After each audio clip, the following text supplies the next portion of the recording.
சொல்லில் அடங்கிடாத புகழை யாதென நான் கூறுவேன்.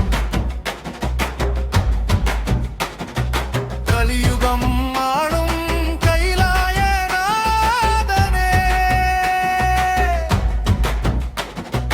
கருணையின் கடலே எமை காப்பா கருணாமூர்த்தியே, உள்ளத்தில் உனையே சுமந்து அள்ளமில்லா அன்பை உண்மையில் உணர்கிறேன் உன்னிடம் மட்டுமே. உண்ணாமுலை நாயகரே, உயிரின் உள்ளமெல்லாம்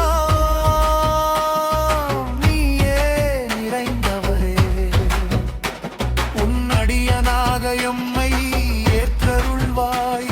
எது நன்று எவை தீது என உனையன்றி யார் அறிவார் இங்கே. நின் துணை இருப்பின் எத்துன்பம் எமை நெருங்கும், வந்த வினை அகலும் அகிலா